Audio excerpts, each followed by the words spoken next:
My name is DC Malone. I've been doing comedy for 37 years. I started out as a folk musician, Okay. and then I met up with a guy that later became known as Hampton New Cheese, and he and I were a comedy team for, we were together performed for 24 years together. Okay. And then he retired in 2001, and I went on my own. But we started out as musicians, but we did so much funny stuff during our show that the owner of a comedy club in Detroit, Michigan called the Comedy Castle, or at that time it was called the Comedy Kingdom, and then it later became the Comedy Castle. But he said, well, I hear you guys are very funny. And I said, well, we're musicians, but we do some funny stuff. And he says, well, here's what you do. You take everything out of your show that isn't funny, and you can be comedians. So the heavens parted, and the angels sang, and we became comedians. So. That was.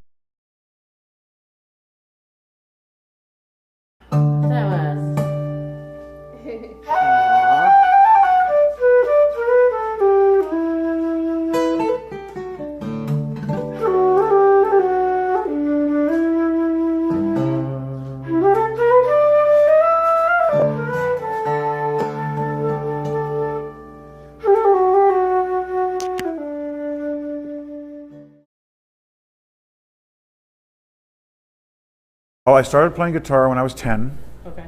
I played my first professional job musically when I was 15. Uh-huh. And then I became a street musician. But I would go down to what they called the Young Street Mall, and I would play on the street.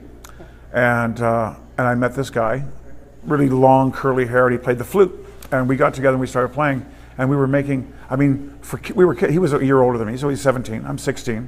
We're playing on the street, and we're making like $150 a day. But it was an amazing time, and we were street musicians for 3 years, and then we started playing in clubs. When you're a street musician, you have to be fearless. Yeah. You have to keep people's attention. Uh-huh.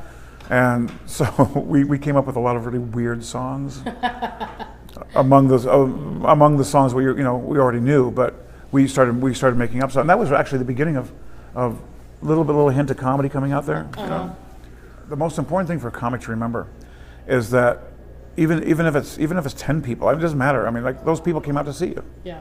And I've seen a lot of young comics insult the crowd because they're small. It's not their fault they're small. Yeah.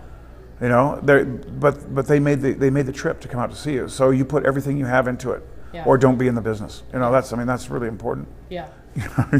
You're the conductor on the ha-ha train.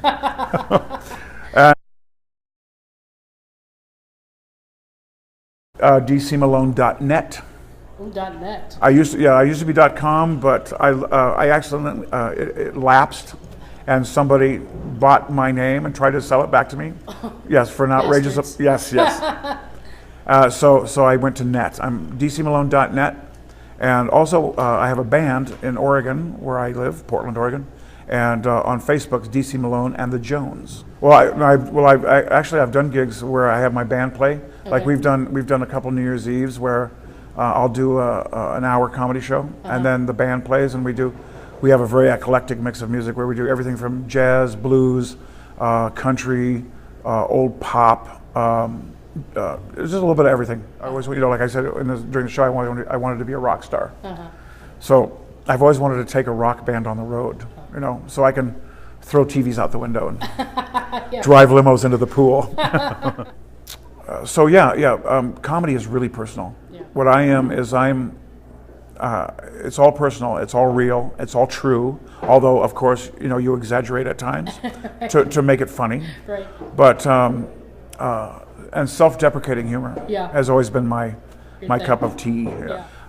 The best thing that ever happened to me, of course, was my divorce, Huh. because that motivated so much great material. Huh.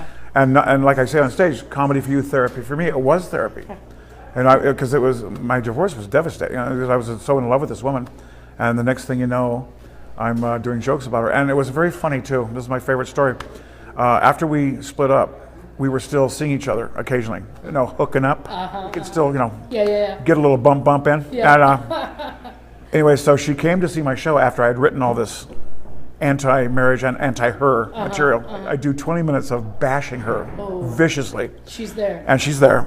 And a crowd of about 300 people. And I stop and I look at the audience and go, ladies and gentlemen, I'm feeling a little intimidated. I'm feeling a little weird because my ex is here tonight and I'm doing this material for the first time. And even though we're still friends, I have a feeling I'm not going to get laid ever again. And from the back of the room, she shouts out, "You got that right!"